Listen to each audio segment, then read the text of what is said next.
Hello दोस्तों, एक बार फिर से आपका स्वागत है। हमने लास्ट वीडियोस में निफ्टी और बैंक निफ्टी को डिस्कस किया था। तो निफ्टी और बैंक निफ्टी जैसा हमने डिस्कस किया था बिल्कुल उसी पाथ पर चल रहे हैं और मूव फॉरवर्ड है अभी तक। निफ्टी ने आज 25,200 का जो लेवल है उसको ब्रेक कर दिया है।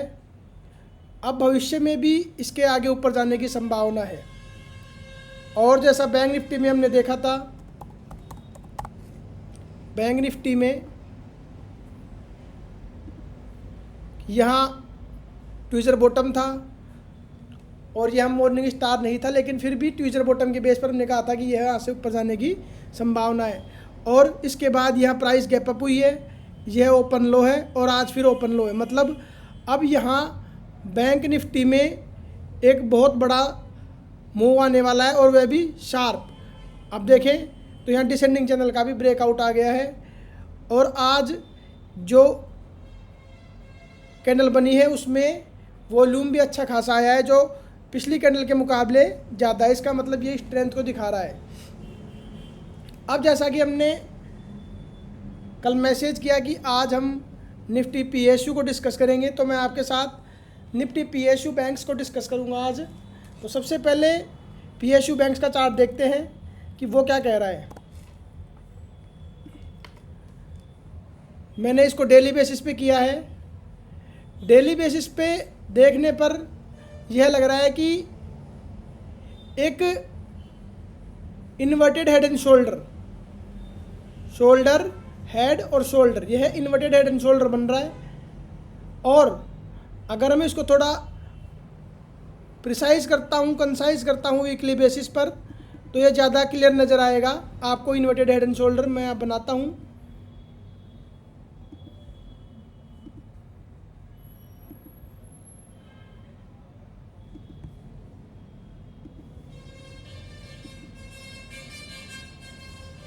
तो इस तरीके से आपका यह इन्वर्टेड हेड एंड शोल्डर यहाँ बन चुका है। और अब पहले यह शोल्डर कंप्लीट करेगा 7280 तक और उसके बाद यह ब्रेकआउट देगा, जिसका टारगेट हमारा है 8000 का। मतलब यहाँ से अगले कुछ हफ्तों में 10% की मूवमेंट पीएसयू बैंक्स में आने वाली है। यह इस चार्ट पर बताया जा रहा है, यह चार्ट यह बोल रहा है। अब इसमें दूसरी चीज़ अगर मैं देखूं तो यहाँ एक फ्लैग एंड पोल भी मुझे नज़र आएगा, जो मैं आपको बनाता हूँ।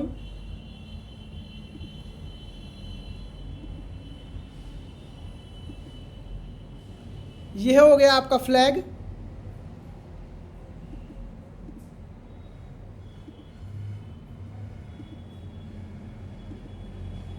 और यह हो गया आपका पोल। तो फ्लैग एंड पोल यहाँ नज़र आ रहा है और इसके बाद वापस यह पोल यहाँ अपीयर हो जाएगा। उसके बाद वापस यह पोल यहाँ अपीयर हो जाएगा। मतलब हमने इसमें पहला पैरामीटर देखा इन्वर्टेड हेड एंड शोल्डर, दूसरा पैरामीटर देखा फ्लैग एंड पोल। उसके बाद मैं इसको डेली बेसिस पर करता हूँ। डेली बेसिस पर करने पर जो चीज़ यहाँ नज़र आ रही है, पहली चीज़ है कि आपका आरएसआई का ट्रेंड लाइन का डिसेंडिंग चैनल का ब्रेकआउट। ये देखिए यहाँ आपके आरएसआई के डिसेंडिंग चैनल का ब्रेकआउट आ चुका है। दूसरी चीज़ यहाँ एमएसीडी का भी क्रॉस ओवर हो चुका है और जो एमए लाइन है वो 0 से ऊपर है, हिस्टोग्राम भी पॉजिटिव है। तो सबसे पहले हमने पीएसयू बैंक के इंडेक्स को यहाँ पर एनालाइज किया है, जिसमें इन्वर्टेड हेड एंड शोल्डर है, फ्लैग एंड पोल है, आरएसआई के डिसेंडिंग चैनल का ब्रेकआउट है, एमएसीडी एमए क्रॉसओवर पॉजिटिव है। अब वन बाय वन हम इसके स्टॉक्स को क्लियरली चेक करेंगे कि कौन से स्टॉक्स में क्या पैटर्न बन रहा है और उसका मूव किस तरफ आ रहा है। तो इंडेक्स का मूव हो गया हमारा 10% का। सबसे पहले एसबीआई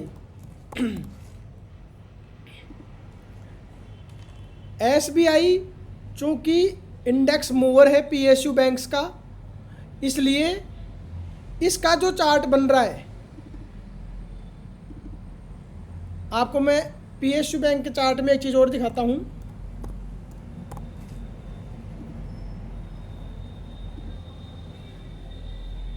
अब आप इस चार्ट को ध्यान से देखिए।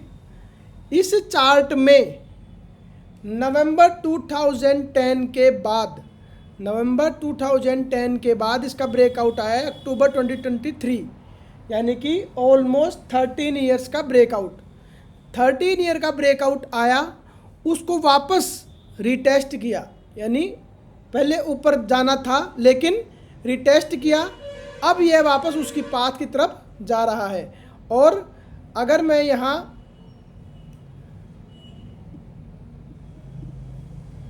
पाथ बनाता हूँ, अगर मैं यहाँ पाथ बनाता हूँ तो यह इलियट वेव के फॉर्म में बनेगा, और इलियट वेव के फॉर्म में बनने पर यह फर्स्ट हमारी जो वेव है यहाँ से स्टार्ट हो रही है, उसके बाद यह फर्स्ट है, उसके बाद यह सेकंड, अब यहाँ थर्ड वेव बनेगी, उसके बाद फोर्थ, और उसके बाद फिफ्थ वेव बनेगी। हालांकि इसमें समय लगेगा 3-4 साल का, लेकिन हम यहाँ अभी थर्ड वेव के लिए बिल्कुल रेडी हैं। यह आपका पीएसयू बैंक का इंडेक्स थर्ड वेव के लिए रेडी है। अब मैं इसमें एसबीआई को डिस्कस करता हूँ। एसबीआई में सबसे पहले तो आपका वही मल्टी ईयर का ब्रेकआउट, जो कि ऑलरेडी आ चुका है बहुत पहले। यह आपका मल्टी ईयर का ब्रेकआउट बहुत पहले आ चुका है, वो उसके बाद स्टॉक लगभग 3 गुना भी हो चुका है। उसके बाद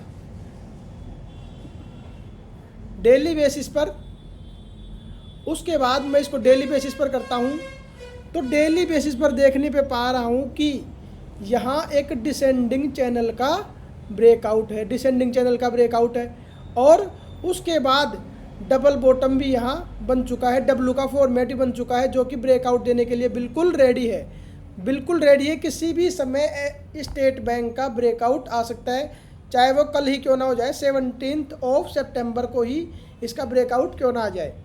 दूसरी चीज़ जो है आपकी, जो सेम हमने इंडेक्स में देखी थी, वही यहाँ पर है आपके आरएसआई का ब्रेकआउट। देखिए बिल्कुल सेम जो हमने इंडेक्स में देखा था आरएसआई का ब्रेकआउट डिसेंडिंग चैनल का, वही यहाँ पर भी आ रहा है। साथ में एमएसीडी का क्रॉसओवर भी है, वो भी पॉजिटिव हिस्टोग्राम के साथ। अब इसको वीकली बेसिस पे देखते हैं। वीकली बेसिस पर डबल राउंड बॉटम का आपका डिसेंडिंग चैनल के साथ ब्रेकआउट। मैं यहाँ डबल राउंड बॉटम बनाऊँ तो आपको दिख जाएगा कि यहाँ डबल राउंड बॉटम का डिसेंडिंग चैनल के साथ यहाँ ब्रेकआउट आ चुका है।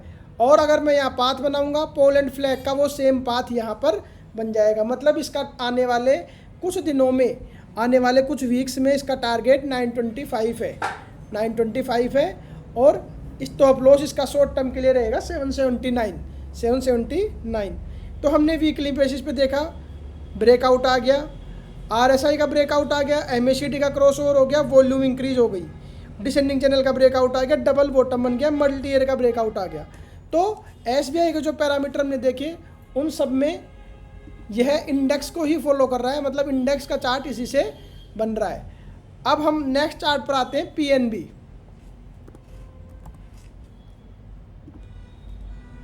पीएनबी के चार्ट में हमें सबसे पहले यहाँ एक मॉर्निंग स्टार नज़र आ रहा है, मॉर्निंग स्टार नज़र आ रहा है।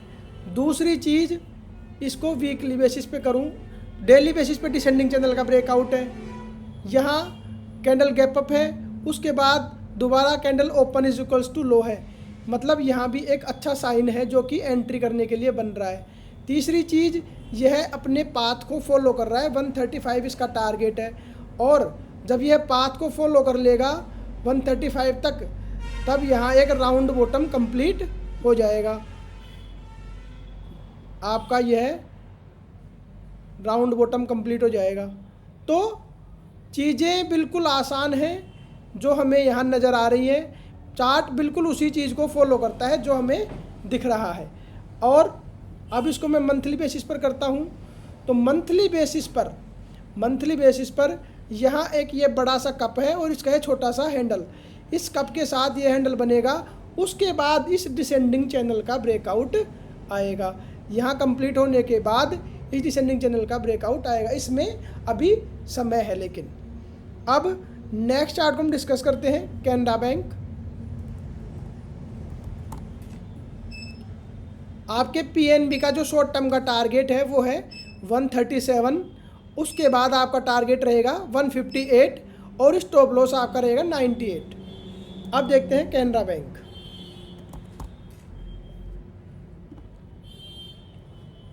कैनरा बैंक भी ऑलमोस्ट इंडेक्स को ही फॉलो कर रहा है। इसने 2010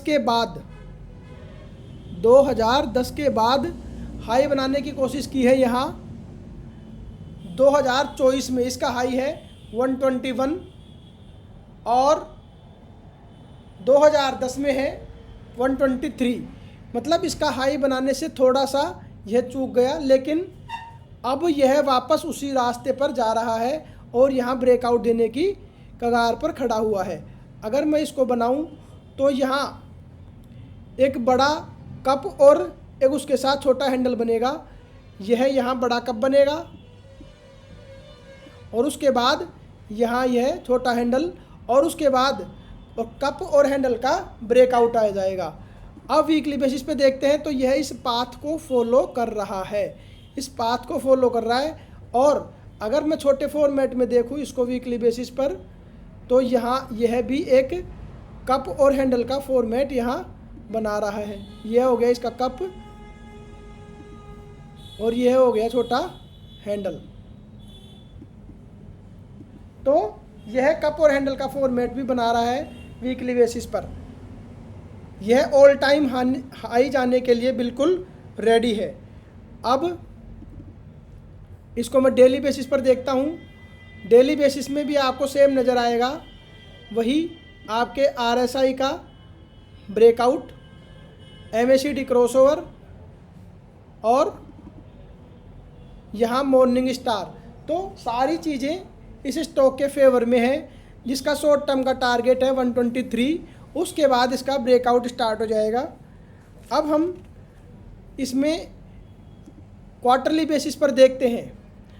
अगर हम इसको क्वार्टरली बेसिस पर देखते हैं तो यहाँ एक राइजिंग 3 पैटर्न भी यहाँ बन रहा है, जो इस क्वार्टर में यह लगभग कंप्लीट हो जाएगा और उसके बाद इसका ब्रेकआउट स्टार्ट हो जाएगा। अब नेक्स्ट जो शेयर है हमारा वो है यूनियन बैंक।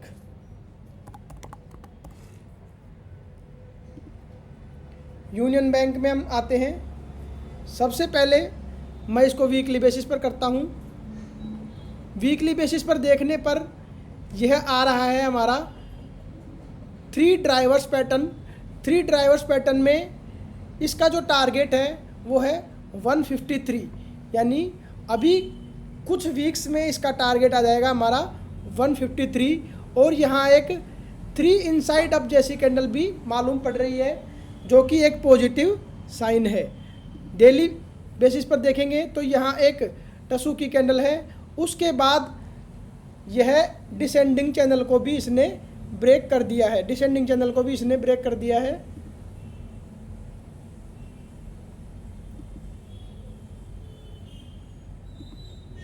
तो कंक्लूजन क्या है कि शॉर्ट टर्म में इसका टारगेट आपका रहेगा 153।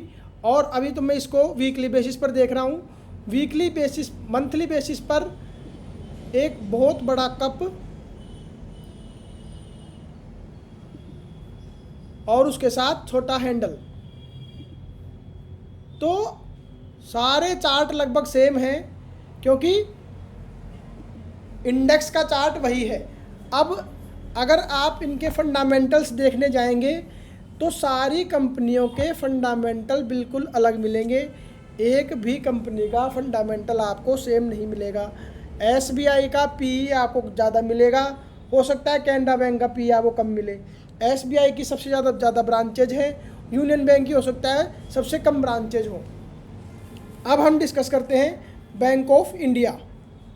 देखिए इसमें यूनियन बैंक में क्वार्टरली बेसिस पर कर्व लाइन का भी ब्रेकआउट आ चुका है।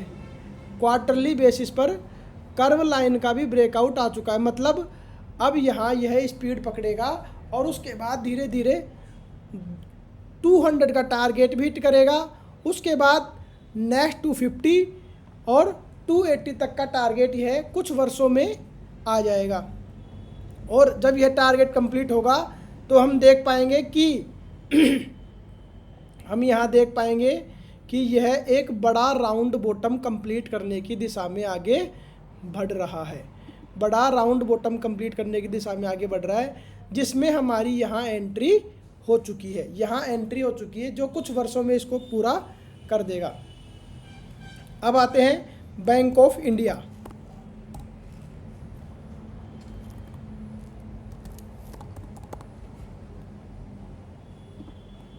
देखिए बैंक ऑफ इंडिया में वही क्वार्टरली बेसिस पर हम जैसे देखेंगे इसको, तो यहाँ सबसे पहले कर्व लाइन का ब्रेकआउट, यहाँ कर्व लाइन का ब्रेकआउट आपका आ चुका है और इसको पूरा करने के लिए यह एक बड़ा राउंड बॉटम बना रहा है। यह एक बड़ा राउंड बॉटम बना रहा है। चीज़ें होने में समय लगता है, आप ये ना सोचें कि ये राउंड बॉटम कल ही बन जाएगा, लेकिन 3, 4, 5 साल में इसको बनना ही है। उसके बाद हम इसको डेली बेसिस पर डिस्कस करते हैं। तो डेली बेसिस में आपका यहाँ यह मॉर्निंग स्टार है, वीकली बेसिस में आपका इन्वर्टेड हेड एंड शोल्डर है और inverted head and shoulder complete होने के बाद यहाँ भी यह एक राउंड बॉटम कंप्लीट कर लेगा, राउंड बॉटम कंप्लीट कर लेगा और उसके बाद उसका भी ब्रेकआउट आएगा।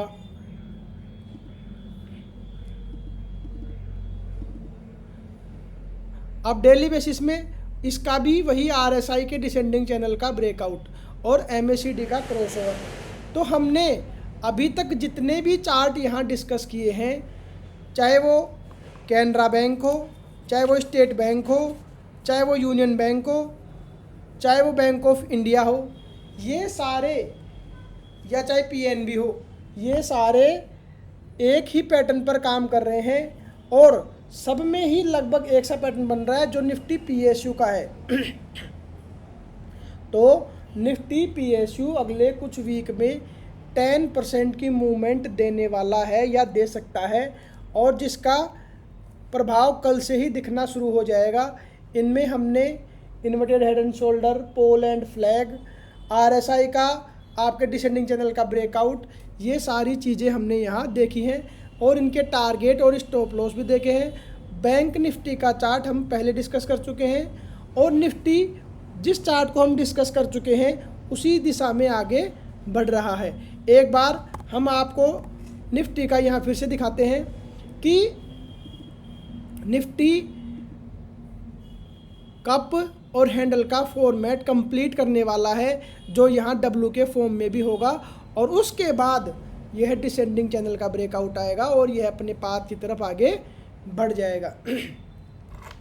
तो वीडियो देखने के बाद हमें कमेंट बॉक्स में ज़रूर बताएं यह वीडियो आपको कैसा लगा।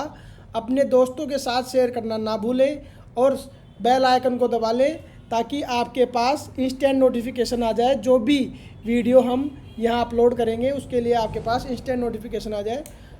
कमेंट बॉक्स में ज़रूर बताएं, आप लोग वीडियो देखने के बाद कमेंट नहीं करते हैं, तो कमेंट करेंगे तो लोग बाग ज़्यादा अट्रैक्ट होंगे उसकी तरफ, ताकि वो भी अपना व्यू देख सके कि मेरा इसमें कोई स्टॉक है तो मैं उसको जान सकूं।